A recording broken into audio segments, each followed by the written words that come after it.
उत्तर प्रदेश सरकार ने या उत्तर प्रदेश राज्य ने एक अपना संशोधन किया है। वो संशोधन क्या किया है, इसमें एक उपधारा जोड़ी है 2, और उस उपधारा 2 में एक संशोधन किया। संशोधन में क्या कहा कि कहा भाई जो अपील है, अपील में भी ये प्रोविजन लागू हो सकते हैं, लेकिन उसके लिए एक शर्त रखी। क्या शर्त रखी कि ये तभी लागू हो सकते हैं जब अपीली न्यायालय, जो विचारण न्यायालय है, विचारण न्यायालय की डिक्री को पुष्ट करे।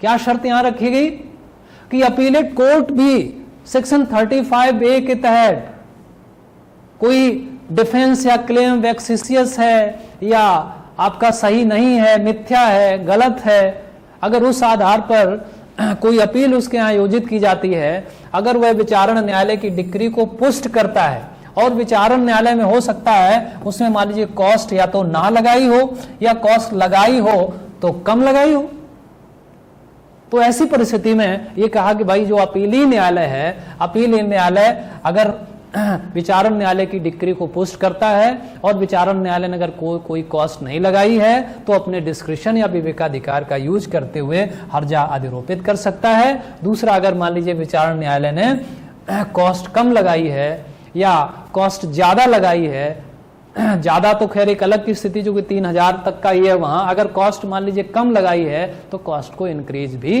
कर सकता है। लेकिन यहाँ ध्यान रहे, वही अपनी पिक्यूनरी जुडिक्शन को ध्यान में रखते हुए, चूंकि जब हम अपीलेट कोर्ट की बात करते हैं तो अपीलेट कोर्ट तो अनलिमिटेड में चला जाता है, इसलिए चूंकि वहां भी पर सीमा वही मिनिमम वाली है तो वो भी उसी परिधि में आ जाते हैं, तो वो भी उनका भी एक लिमिट यहाँ पे अपनी पैदा हो जाती है। ये चीज आप ध्यान रखेंगे।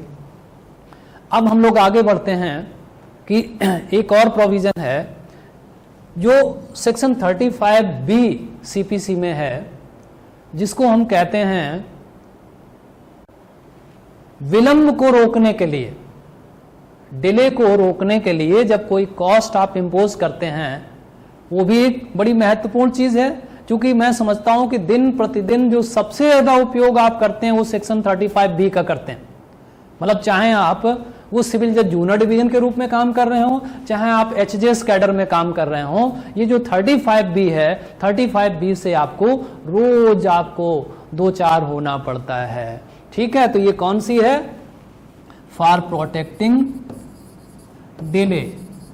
ठीक है, यानी कि विलंब को रोकने के लिए जो कॉस्ट है उसको हम सेक्शन 35B में परिभाषित किया गया है। 35B में बताया गया है कि भाई अगर मान लीजिए, अब देखिए ये कैसी है कि भाई कोई मुकदमा आपके यहाँ चल रहा है या कोई सिविल प्रोसीडिंग आपके यहाँ चल रही है, और उस सिविल प्रोसीडिंग में एक पर्टिकुलर डे को या एक निश्चित दिन को कोई कार्यवाही सुनिश्चित होने के लिए वो मुकदमा फिक्स है, नियत है।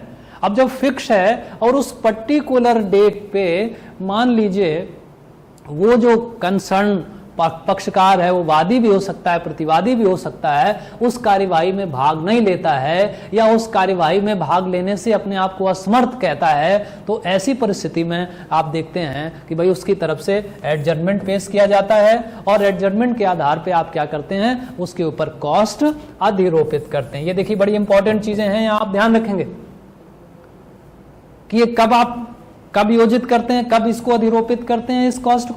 इस कॉस्ट को आप तब अधिरोपित करते हैं जब कोई सिविल सूट या कोई प्रोसीडिंग आपके समक्ष चल रही होती है, उसमें कोई निश्चित तारीख को या निश्चित दिन कोई कार्यवाही के लिए वो मुकदमा या वो प्रोसीडिंग नियत है, और उस प्रोसीडिंग जिस दिन वह नियत है उस दिन कोई भी पक्षकार आकर के, ठीक है, उस प्रोसीडिंग में सहयोग नहीं करता है और एडजर्नमेंट पेश करता है, तो ऐसी परिस्थिति में आप क्या करते हैं कि आप कॉस्ट के आधार पर ये प्रयास करते हैं कि भाई ठीक है, हम कॉस्ट इनके ऊपर इम्पोज कर रहे हैं और इनके एडजर्नमेंट को हम स्वीकार कर रहे हैं, अगर मान लीजिए स्वीकार करने लायक है, या इनके द्वारा जो एप्लीकेशन पेश किया गया है वो स्वीकार किए जाने योग्य नहीं, वो हम एडजर्नमेंट वाला जो अभी टॉपिक डिस्कस करेंगे उसमें सारी चीज़ों को डिस्कस करेंगे।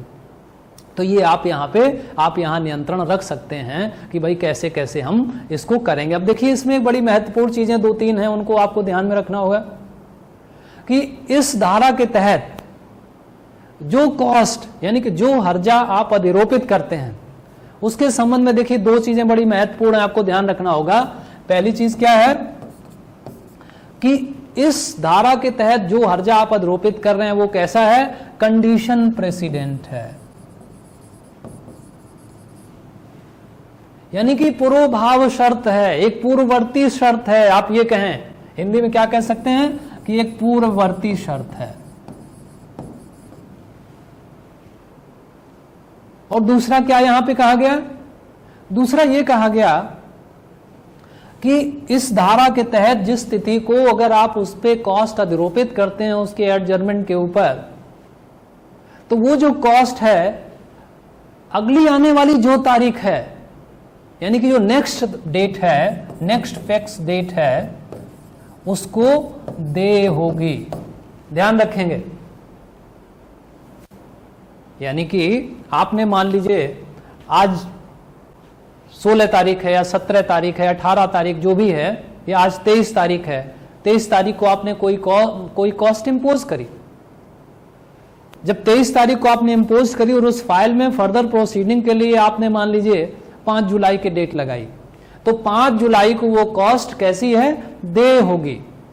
ठीक है, 5 तारीख को वो कॉस्ट दे होगी। अगर वो नहीं देता है तो हमने क्या बताया कि ये क्या, ये पूर्ववर्ती शर्त है कि इस शर्त का उसे पालन करना होगा।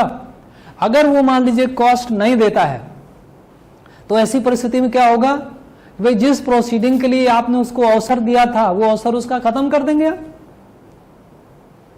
उस अवसर को आप खत्म कर देंगे कि मान लीजिए जैसे फॉर एग्जांपल कि उसने साक्ष्य के लिए कोई पत्रावली नियत थी कि उस दिन आकर के जो डिफेंडेंट है वो डिफेंडेंट अपना एविडेंस दाखिल करेगा, लेकिन उस दिन उसने एविडेंस दाखिल नहीं किया और एक एप्लीकेशन लेके आया, एडजर्मेंट लेके आया, एप्लीकेशन कम एडजर्मेंट लेके आया कि साहब ये फला फला दस्तावेज हैं, ये रह गए थे और ये भूलवश नहीं दाखिल हो पाए, ये हमारे पास बाद में उपलब्ध हो पाए, ये सारे आधार लेके आता है। आप क्या करते हैं कि भाई दूसरे पक्षकार की आपत्ति आमंत्रित करके उसको डिस्पोज ऑफ कर देते हैं, उसके ऊपर कॉस्ट लगा देते हैं। आपने कॉस्ट लगाई कि भाई इतने रुपए हर्जे पर आपके ये कागज शामिल किए जाते हैं, सेकंड पार्टी को आपने रिबिटल का अवसर दे दिया, खंडन का।